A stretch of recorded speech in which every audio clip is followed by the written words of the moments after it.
Hi, welcome to the first edition of the Pinpoint Sports Podcast.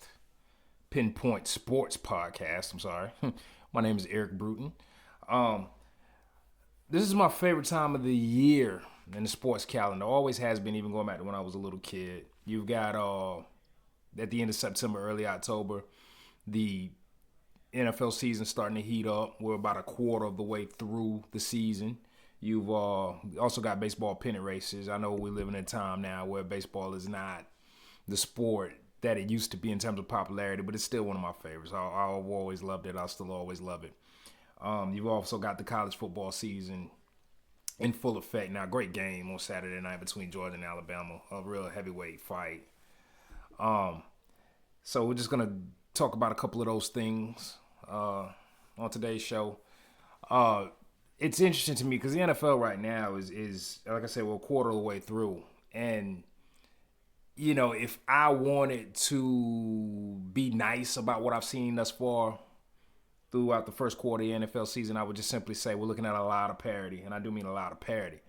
If I wanted to be honest, I would say that we're looking at a lot of mediocrity, and that's not to be harsh. That's not to take an unfair shot at the NFL. It's just the way that it is. There are no dominant teams out there at this point through this quarter of the season. Even the world champions, the Kansas City Chiefs, two-time defending champions, going for an unprecedented three-peat. They're 4-0 right now. They're one of the two remaining undefeated teams in the league, and yet they have not looked dominant, especially over the last 2 weeks. They're coming off of the last 2 weeks. They beat the Atlanta Falcons on the road.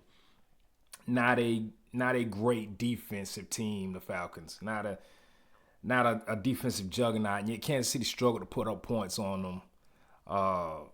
And then last week against the San Diego Chargers, not just how old I am, the LA Chargers struggled again offensively.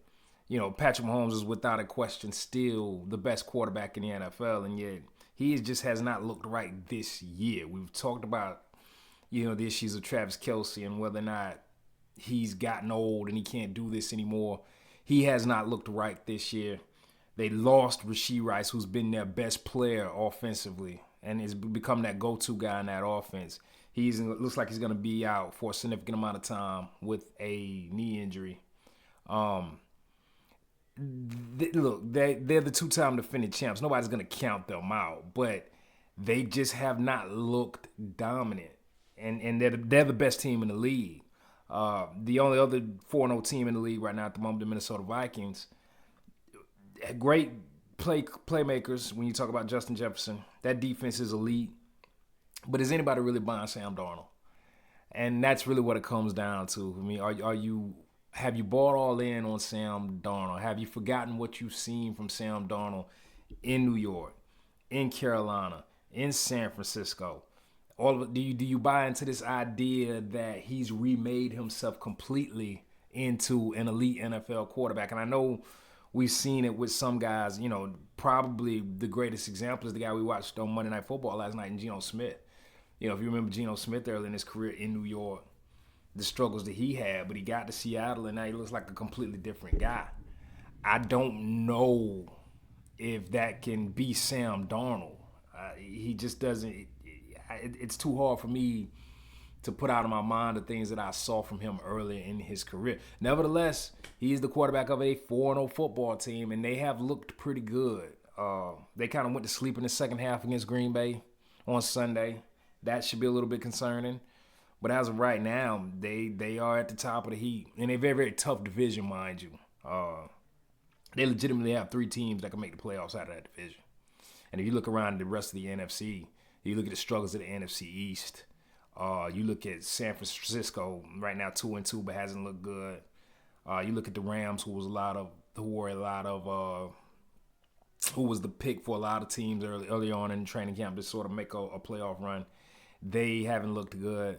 So the NFC North, I should say, they can get at least three teams in that division into the playoffs, and it wouldn't be surprising at all. But when we talk about mediocrity, there are a lot of teams, two teams in particular, who there were a lot of heavy expectations for, and those two teams just simply have not looked good, have been extremely disappointed, and they were extremely disappointed this past Sunday. I'm talking about the Philadelphia Eagles and the New York Jets. And I quite honestly, I don't know who's worse. I don't know who's in worse shape. To be honest with you, you can make the argument that you kind of saw coming from both teams. Like, I don't know where all of this optimism came from the Jets, about the Jets. I just really don't. I think there were a lot of questions about them, legitimate questions coming into the season. There were still persistent questions about the head coach, and he didn't cover himself in any glory on Sunday. Like, that was to get out coached in the way that he did, Robert Saleh. That was embarrassing. But we had questions about the head coach coming into the season. We had questions about the offensive coordinator coming into the season. We had questions about the 40-year-old quarterback who is an all-time great. There's no question about that. But he's 40 years old, coming off of a serious lower body injury.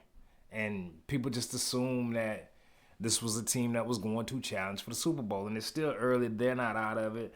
But they are by far not the best team in that division. And I think that's where, when I talk about who's in worse shape, I think that's where the Eagles have a little bit of a leg up on the Jets. Because Buffalo's going to run away with that division, assuming health and assuming Josh Allen plays the way that he's capable of playing. Buffalo's going to run away with that division. Whereas the Eagles, the NFC East, who knows? Who knows if the Cowboys are going to get their act together? I'm not ready to buy in on the Commanders yet. Shout out to Jaden Daniels. He's had a pretty good last couple of weeks. But I think if you have to give the Eagles an edge, that's where you give them the edge, and they're playing in the easier division. The Jets are going to have to be a wild card if they make the playoffs, and I don't foresee it, at least right now. Again, it's early. Getting a 40-year-old quarterback through the season. Because I think one of the things that got lost in that game on Sunday was that Aaron Rodgers got beat up. Like, that Denver defense, whatever the issues are with their offense and their rookie quarterback, and they're not good, that defense is legit. And they beat up Aaron Rodgers pretty good.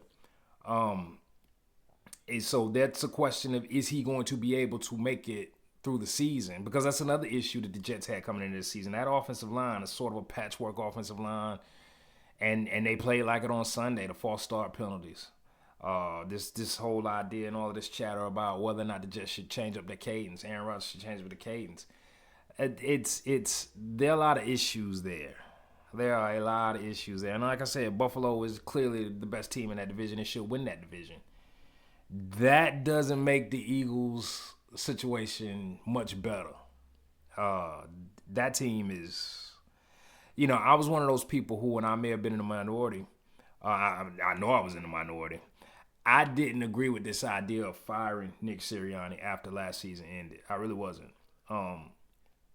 I think, as bad as last season was and the way that they ended the season was, I felt like 2022 bought him enough cachet to come back into this season and be allowed the opportunity to fix it. I mean, the guy took the team to the Super Bowl. Like, he took the team to the Super Bowl, and not only did he take them to the Super Bowl, they were one drive away and one bad call away from possibly winning the Super Bowl. So I felt like he deserved the opportunity to come back and try to right the wrongs of last year. He's not doing it right now. Like, it's for that team not to be ready to play against Tampa Bay on Sunday, for that team to be down, 28-0 or 24-0, early in the first half. Inexcusable, man. And I know it's easy to point all of the fingers at Sirianni and put all of the blame on Sirianni. And I'm pretty sure Jalen Hurts is looking around and saying, thank God, point all of these fingers at Sirianni, because it's allowed Jalen Hurts to hide. He has not been good. And I think that, in the midst of everybody being critical of Sirianni, we were kind of sort of letting Jalen get a pass here. He has not been good. And the thing that's frustrating about Hurts is that he's struggling with the same things that we saw him struggle with last year. Like, he is not seeing the field. He is not seeing the blitz. They're not picking up the blitz, which is not only a problem of him, it's a problem of that offensive line. But when you watch that game on Sunday and you watch them time and time again not being able to handle 5 and 6 man pressures from the Tampa Bay Buccaneers, it was just, if you're an Eagles fan, you got to be pulling your hair out. It was bad. It was bad. And those two teams right now, to me, they're the two teams that are on my radar and caught my eye. Because again, there are a lot of bad teams in the league, but those two teams were the two teams that had lofty expectations, and they're not living up to them right now. And I don't think it's possible that they could live up to them. Now, just, somebody might say, well, what about the Cowboys? The Cowboys had lofty expectations and they haven't played well this year. And that's true. But the Cowboys are coming off of a win. And as ugly as that win was, a win's a win in that league. Like, I think a lot of times we downplay the importance of just getting a win. And, to the Cowboys' credit, and I say this as somebody who is not a Cowboys fan. I say this as somebody who is tired of the Cowboy hype 24/7, 365. But to go on the road and get a win against a division opponent, a bad division opponent, mind you, but a division opponent nonetheless, to go on the road and get that win is a credit to them. It's a credit to Mike McCarthy. It's a credit to those players. Especially, 3 or 4 days after you got your doors blown off at home against Baltimore. I mean, that performance alone was just absolutely disgusting. But to their credit, they righted it, and they went out and they got a road win that they desperately needed. And we're not talking about that with the Eagles. We're not talking about that with the Jets after last week, where those two teams just absolutely looked pathetic.